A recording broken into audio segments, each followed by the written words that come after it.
모두가 집을 이야기하고 모두가 함께 집을 지을 수 있습니다. 안녕하십니까, 박영호 교수입니다. 안녕하세요. 모아이 모듈러 주택의 하상민 대표입니다. 네. 저번 시간에 공유도 주택에 관련된 이야기를 좀 했었는데, 오늘 이 시간에는 그 공유독 주택의 구체적인 설계 방향과 재료에 대한 이야기들, 그러면서 실제 지으면서 어떤 문제점이 있었는지를 한번 나누는 그런 시간을 갖고자 합니다. 네, 네. 좋습니다. 재료부터 좀 얘기해 볼까요? 네, 좋습니다.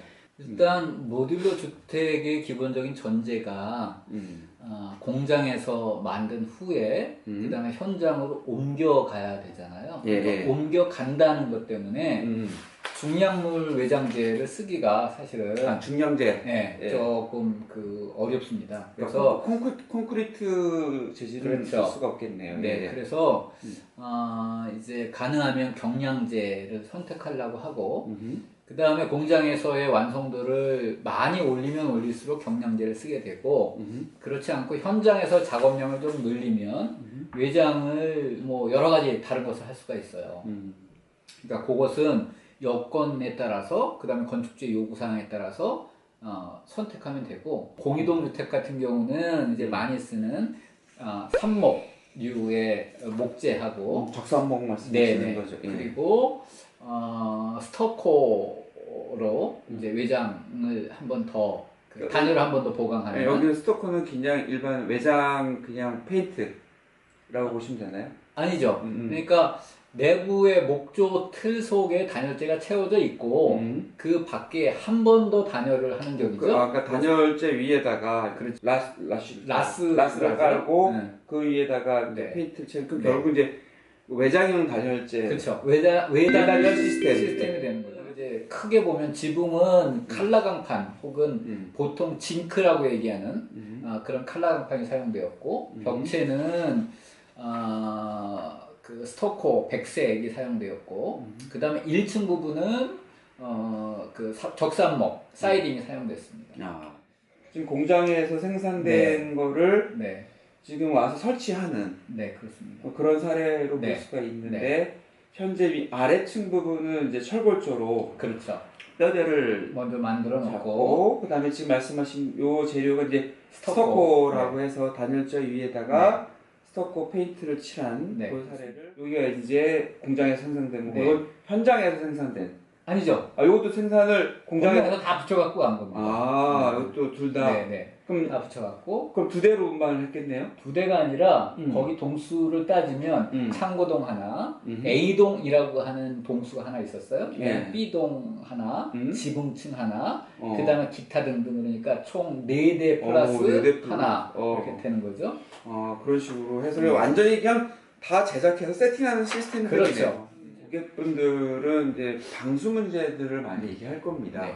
지금 쓰시는 적산목은 이제 나무다 보니까 부패가 심하지 않을까, 물의 내구성이 약하지 않을까, 내수성에 문제가 있을 것 같다는 얘기를 할 거고, 스토커 같은 경우는 페인트이기 때문에 오래 못 가고 때만 많이 끼지 않을까, 이런 걱정들은 안 하시는지 모르겠어요. 걱정하죠. 당연히 걱정을 하죠.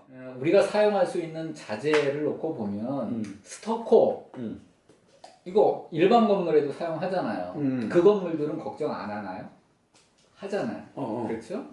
다만 어떤 품질의 스토커를 사용하느냐가 문제고 어떻게 시공하느냐가 문제가 될 겁니다. 그래서 가능하면 시공법을 잘 지켜서 하려고 하는데, 문제는 이제 대부분의 건축주들이 충분한 비용을 생각하지 않는 경우가 많기 때문에, 그러면 이제 그런 상황에서 조금 이제 문제가 생기기도 하고, 크레인으로 들어서 내리거나 그럴 때 이제 스토커 같은 경우는 이제 구조체가 약하면 터질 수가 있어요. 그렇죠. 터진다는 건 여기서 이제 크랙이 면이 이제 면의 연결 부위가 이제 이렇게 찢어지거나 이제 면이 벌어질 수 있죠. 그렇게 되면 굉장히 화자가 발생하겠네요. 그럼 적산목 같은 경우는 어때요? 적산목은 오히려 얘는 변형이 덜할 것 같아요. 변형이 있어도 충분히 받아줄 수 있는 물성을 가지고 있어요. 그런데 아까 말씀하신 것처럼 이제 시간이 지나면 썩지 않겠느냐? 그치. 남은데 썩죠. 그러니까 인정할 걸 인정하고 정하자는 거죠. 그래서 나무의 경우는 시간이 지나면 시간의 흔적이 고스란히 나타나는데 그거를 없애겠다 혹은 그런 게 없는 자재를 선택해다오 그러면 나무를 쓰지 말아야죠. 혹은 인조목을 쓴다거나 혹은 좀 더 비싼 그러니까 그 열 처리가 되어 있는 탄화시키는 게 있습니다. 탄화목이라고. 예, 탄화목. 그래서 그 열 처리를 한 자재를 쓴다거나 이렇게 해서 마감을 하게 되고 그렇지 않은 경우에는 사전에 목재의 경우는 변색이 있을 수 있다라고 말씀을 드립니다. 창호에서 문제가 또 있지 않나요? 그렇죠. 네. 이제 좋은 지적이신데 어떤 상황이 되냐면 대부분 이제 제일 처음에 질문하시는 질문 중에 하나가 단열은 잘 되나요? 라고 물어요. 주택을 짓고 싶은 사람들의 대부분은 따뜻한 집. 그렇죠. 그러면 난방비 절약하는 집. 이런 걸 선택을 하죠. 단열은 잘 되나요? 라고 물어요. 단열은 진짜 잘 돼요. 그런데 문제는 그럼 단열 성능에 걸맞는 창호를 쓰느냐? 이건 아니에요. 이게 문제라니까. 제가 볼 때는 창호가 좀 투자 비용이 있어야지 되는데. 그렇죠. 지금 이 사례는 그냥 복층률이죠?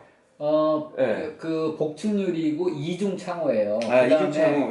사용한 자재는 LG 하우시스. 좋은 제품이긴 했지만. 좋은 제품이에요. 그렇긴 하지만 시스템 창호라든가 삼중 창호라든가. 삼중 창호라든가 혹은 이런 것에 비하면 단열 성능이 떨어지죠. 그러니까 격이 안 맞는 거지. 실질적으로 단열을 이야기하고 단열의 성능을 확실히 높이려면 벽체의 단열을 중요하게 여기는 것 이상으로 창호라든가 도어라든가 이런 것에 대한 단열도 충분히 높여줘야 그래야 걸맞는 그런 단열 효과가 나타납니다. 당연히 이제 이 재료는 이제 벽지, 실크 벽지가 될 거고 특이한 게 지금 천정이 목재로 되어 있네요. 아래도 지금 목재 방화마루로 깔았고 요 내부 구성 시에 요 재료를 바닥과 청정재를 이렇게 목재 계열로 쓴 거는 사용자를 고려하는 겁니까? 아니면 이제 일단 기본적인 스타일을 말씀하셨을 때 정해진 거고 이분들은 전체적으로 깔끔한 거를 원하셨어요. 그래서 바닥의 경우는 고를 수 있는 자재가 이게 건식 바닥 난방을 하게 되거든요. 강화마루를 깔게 돼요. 보통 이제 마루 자재로 많이 쓰는 게 강마루라고 하는 자재하고 강화마루라고 하는 자재가 있는데 강마루의 경우는 바닥에 본딩을 해서 아예 부착을 하는 그런 마루 자재이고 강화마루는 마루판을 일정한 형태로 가공해서 그걸 서로 끼워 넣어서 본딩하지 않고 그냥 끼워 놓은 상태로 올려놓는 마감재입니다. 그런데 경량이다 보니까 본딩할 수 있는 여지가 적어요.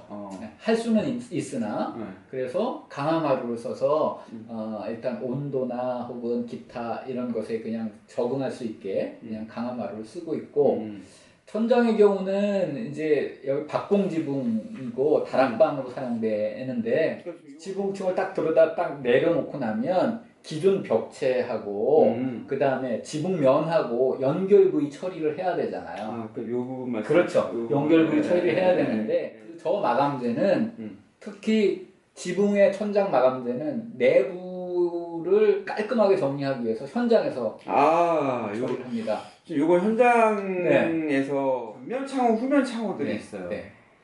이 집은 이제 창호가 많아요. 그러니까 환기를 고려를 한 겁니까? 어떤 환기도 고려를 했고 그 다음에 그 각 방향의 뷰도 고려를 한 거예요. 그 다음에 이 난방 관련돼서 지금 이 집 보면은 지금 약간 중위층 개념으로 다락을 달았거든요. 여기 지금 전기 히터 들어갑니까?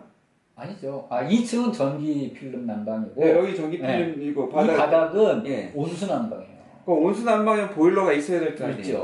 지금 보일러는 지금 바로 밑에 공간에 있습니까? 지금 보시면 여기 요 공간에 있는 거예요? 지금 요쪽에 가려져 있는데 요 부분에 있어요. 하부에. 그럼 거기 가서 관리할 수 있게끔. 그럼 이 두 개가 다른 거네요, 지금. 그렇죠. 여기 위까지 온수를 올리게 되면 그건 좀 비효율적이에요. 그 다음에 순환도 굉장히 안 좋아져요. 근데 그 건축주들이 전기 필름으로 하게 되면 이게 일반적인 복사 난방 방식이 아니기 때문에 건강상의 문제가 있지 않을까 네. 이런 걱정 안 합니까? 건조해요. 그런데 저 공간은 대부분 난방을 하지 않는 경우가 대부분이에요. 일단 공기가 따뜻해. 이게 지금 이게 무슨 말이냐면 바닥재 온수난방을 바닥으로 깔았기 때문에 이걸 대류를 통해 가지고 공기를 조금 데필 수 있는 환경이기 때문에 평상시에 이 다락 공간에는 이제 별도의 난방 시스템을 하지 않는다는 말씀인데 그만 좀 그래도 보안 차원에서 이제 전기 난방을 설치했다는 그런 말씀이시죠? 참고로 제가 쓰고 있는 사무실이 바닥이 전기 필름 난방이에요. 그런데 대부분 제가 1단으로 틀어놓고 지내거든요. 그러니까 몇 단씩 이렇게 있습니까? 온도 조절할 수 있잖아. 그래서 그렇게 쓰고 있는데 전기가 많이 안 나와요. 안 나와요. 안 나와요. 그래도 충분히 따뜻하게 지내고 있습니다. 책임질 수 있습니다. 작은 집들은 수납 공간이 좀 고민이 됩니다. 네. 왜냐면 뭐 이부자리에 이불도 넣어야 되고 옷도 해야 되다 보니까 이 수납 공간이 되게 부족하지 않습니까? 그런 것들은 이제 어떻게들 해결하세요? 일단은 기본적으로 규격이 작으니까 그걸 해결하기 위해서는 이제 가구 외에는 방법이 없어요. 이 사례만 봐도 들어갈 자리가 별로 없죠. 지금 가구 여기 싱크대고 여기 신발장일 거고 여기는 뭐 책장일 수도 있고 뭐 어디다 둬요 이런 사례는? 신발장의 절반은 옷을 넣을 수 있게 돼 있어요. 신발장의 절반을 이제 수납 공간을 두고 여기를 주말주택이나 혹은 캠핑의 다른 측면으로 그러니까 좀 럭셔리한 캠핑인 거죠. 그걸로 오시는 분들이어서 짐들이 이렇게 많지 않으니 수납 공간이 그렇게 많이 필요하지 않다라고 오히려 말씀을 해주셨고 다른 것들의 경우는 부족하죠. 그러니까 어떻게 하냐면 가구를 적재적소에 코너나 이제 남는 자투리 공간이나 이런 데다 충분하게 이제 넣어서 그것들 수납 공간으로 만들 수 있게 하고 입체적으로 디자인해야 됩니다. 그래서 4월 24일 날 엊그제네. 그러니까 지금 국토교통부에서 그 2019년 주거종합계획 발표가 있었습니다. 여기 어떤 얘기들이 나오냐면 장수면 주택이라는 게 이제 앞으로 등장을 합니다. 장수명 주택. 장수명. 그러니까 그동안의 아파트 주택들의 노후도가 기간을 따지면 한 30년 그러다 보니까 재건축, 재개발, 그 연한이라는 것들이 이제 30년 기준들로 근데 이게 너무 아깝잖아요. 그래서 콘크리트는 100년 이상 갈 수도 있는 그런 구조적 특성을 갖고 있는데 설비가 문제거든요. 아까 이제 설비 말씀을 하셨는데 설비 라인의 대부분이 어디로 얘는 지나가냐면 1층이 지금 다 떠 있잖아. 그렇죠. 여기 지금 보시면은 1층이 다 떠 있잖아요. 떠있죠. 그래서 요 천장 하부로 라인이 다 지나가요. 그러니까 그걸 교체하시면 되겠네요. 그거만 교체하면 끝나요. 그러니까 약간 이게 집안에서 떠 있는 삐로티 형식이 유의한 부분이 있겠네요. 일반적인 모듈러 주택은 어떻게 돼 있냐면 기초를 매트 기초를 이렇게 딱 합니다. 그리고 배관을 건물 내부에서 다 해. 그래가지고 딱 내려놓으니까 이 매트 기초 위에 건물이 딱 올라갔으니까 배관을 연결할 방법이 없는 거야. 없죠. 그러니까 어떻게 되냐면 옆으로 타고 가지. 옆으로 튀어나와서 배관이 건물 밖에서 보여요. 그러면 이제 그게 이제 겨울에는 동파되죠. 이게 문제잖아요. 그렇게 하면 그건 잘못된 거고. 이제 저희의 경우는 어떻게 하냐면 기초를 그냥 통으로 하지 않고 피트를 둬요. 그 피트를 둬서 그 안에다가. 그래서 거리로 배관이 집중되고 그쪽으로 내려가면 다 배관을 연결할 수 있게. 그다음 또 이 집의 특징이 하나 있습니다. 이 집은 이 외부 옥상 이 데크가 많이 배설돼 있어요. 내가 항상 모듈러 주택 보면은 이 데크가 좀 부족해. 이 데크인데 이 집이 또 여기 보면 또 5개 데크도 있어요. 이 주인이 이건 요청을 하신 거예요? 모듈러 주택의 특징 중에 하나가 각각의 모듈이 있고 그 모듈을 레고 블록처럼 쌓잖아요. 쌓으면 쌓고 남는 자리가 있잖아. 그 부분을 그 부분을 데크로 처리하면 이제 데크가 되는 거고 그걸 처리하지 않으면 지붕이 되는 거잖아요. 그래서 기왕에 남는 자리를 데크를 깔아서 데크를 만든 것이고 여기에 화장실이 있어요. 아, 예. 욕조 뭐 이렇게 화장실이 아주 제대로 돼 있어요. 근데 여기 2층에 문을 열고 나가면 요게 데크로 나와요. 목욕하다가 말고 문 열고 나가면 저 맞은편에 산이 있어요. 주택이라는 게 실내 중심도 있지만 외부하고의 교류도 되게 중요하거든요. 그래서 이 주택은 내부 공간이 작은 대신에 외부 공간의 활용을 최대로 할 수 있도록 다양한 어떤 것들을 별것 아닐지 모르지만 이렇게 시도한 거죠. 근데 작은 집이지만 굉장히 세밀한 고민들과 생각들이 담겨진 집 같고 기존의 주변 환경과 많은 호흡을 하려고 노력을 하는 그런 느낌이 좀 듭니다. 다음번에 이제 우리 다음 주에 좀 얘기하고 싶은 게 이 약간 좀 고민스러워지는 거, 좀 궁금한 거. 돈? 이 돈이죠, 돈.